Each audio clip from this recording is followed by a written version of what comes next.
Water was coming in through the shutters. Side of the building facing the lagoon just came in. One of my co-workers got a blow on his head and started bleeding. So at that time we tried to save ourselves. We stayed there, my daughter was crying. And then when the eye came through, we opened that door and we found the three others. They were just there in the alley. Two of them were bleeding, another one had gotten a blow on his arm. In 2017, Hurricanes Irma and Maria caused catastrophic damage across the Caribbean. To assess the tremendous impact of these Category 5 storms on the people, economies and natural environment, ECLAC, on the request of the affected countries, immediately deployed teams of damage and loss assessment experts. The damage and loss assessment methodology estimates the replacement value of totally or partially destroyed physical assets, as well as losses in the flows of the economy that arise from temporary absence of damaged assets, in addition to the resulting impact on post-disaster economic performance.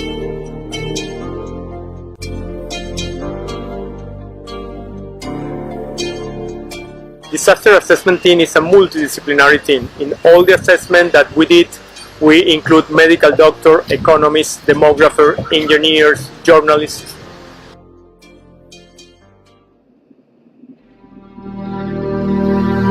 Everything is nice and clean and ready for business on a day-to-day basis. But the hurricane just make a detour on everybody's lives here in South Cape.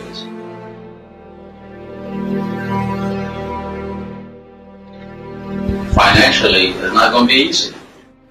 Because the main productive sectors of the economy will be damaged: your tourism, manufacturing, agriculture.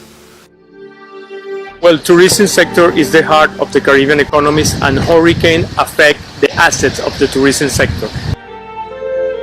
This affects all the visitors that potentially can come to a country. We tend to have a spike in public deficits and debt.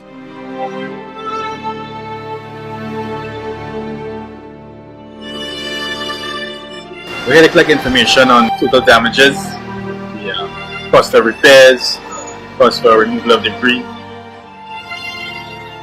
One key piece of information is the total number of rooms damaged and the expected length of closure time.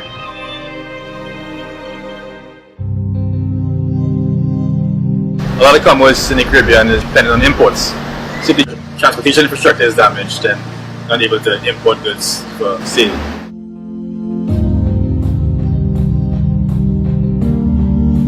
The commercial sector is impacted through the physical damage from the hurricane effects.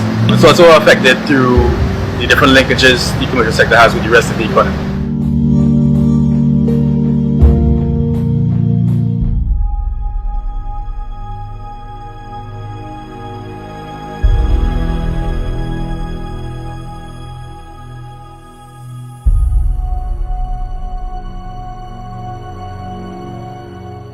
It's important to assess what happens when in hurricanes with houses in order to recommend resilience and recovery. People can be displaced if their home is damaged beyond the extent that it's still habitable. Having as close as possible an accurate estimation of those affected is essential for determining the damage. In terms of information that we collected during the visits and the mission, we require from the Ministries of Infrastructure and Housing information data, hard data about the affected areas. And also the information that we get from the National Statistical Office is important as well, because that gives us baseline information about the situation prior to the hurricane, and it's against that baseline that we make the assessment. ¿Cuánto costaría para ustedes arreglar el techo? Pero me quedé sin casa con ella. You had electricity. No, we don't have electricity yet. You don't have electricity yet. Some people with their roofs are leaking, and the lady up the road to the edge, she got a hole in her roof. My objective is to include a human approach that will add value to an economic assessment by identifying the specific challenges faced by certain groups. I don't have no work. You don't have no work? Yes. I work with the cruise lines. Yes. And they're coming till December. I just got that information yesterday from the rules. Yeah. So I'm out of a job. So I'm also paying particular attention to the economic autonomy. Children are not allowed to go back to school because roofs were blown off, windows broken, and desks were destroyed. The impact was certainly significant. And it's not only about the infrastructure, but it's about all the support system that comes to make sure that those kids can manage this stress properly.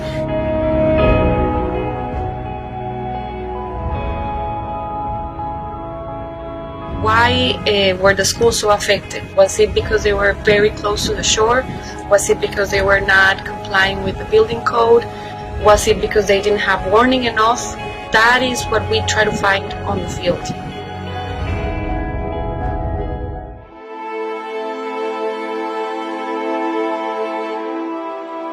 Most of the facilities that we visit, damages were basically ceilings and leakings.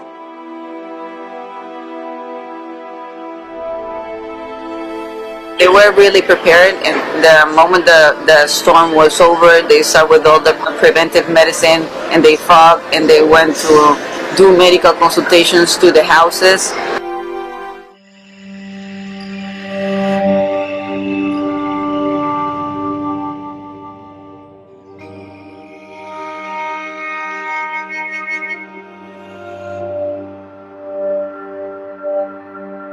The high speed of winds, the high level of precipitation, the high level of humidity, and the possibility of flooding, they are high impact factors. The beach, the sands, the reefs, the mangroves that are attracting the tourists. So it's extremely important to understand these relationships between the provision of environmental services and the economy as a whole. It's important to gather baseline information. That means the state of the ecosystems in terms of area and also health. Afterward, it's important for us to determine the impact. Another line of work is to try to improve the resilience in order to avoid impacts in the future.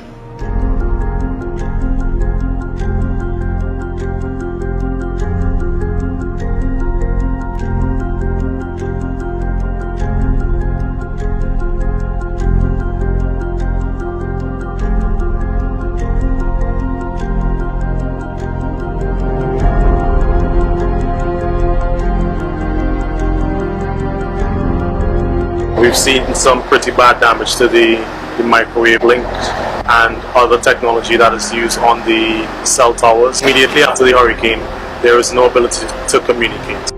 This is really a time where most communication is necessary.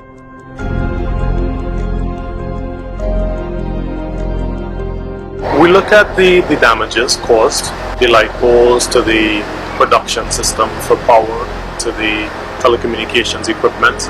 We look at the losses, the loss of service to the different customers, and the additional costs caused by the need for power generators, for instance.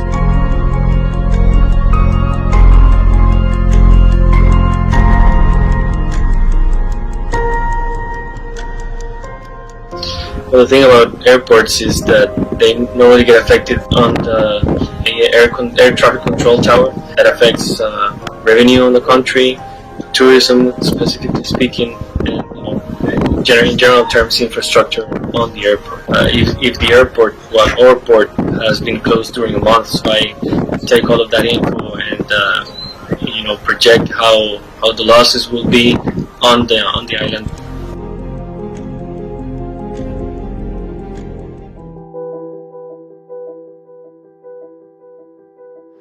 when they have that kind of experience, how do you live past that? How do you know that the water that surrounds you can indeed come in at any time and you have nothing to withstand? You can't put up a block against it. It's one thing seeing or reading the methodology in a book, but it gives you a whole different perspective when you're on the ground and you're dealing with persons who have lost practically everything.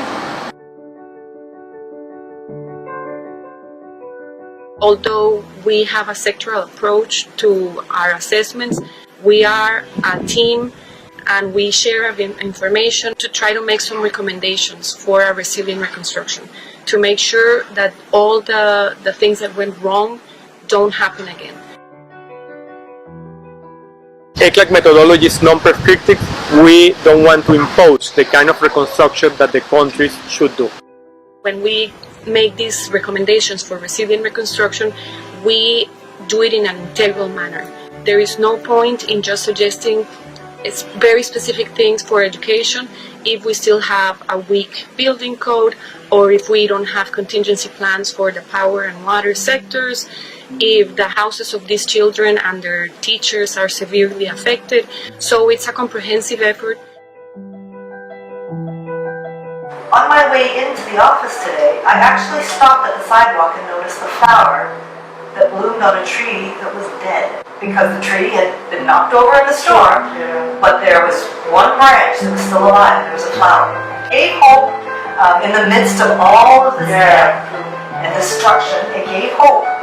Be appreciative of the beautiful thing.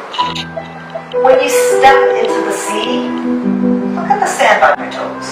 Notice the shells that are on top. Just to try to get back to basics. Get back to basics to really appreciate the good things, and it doesn't take any time or energy to do that. You can spread the word, and I would appreciate that.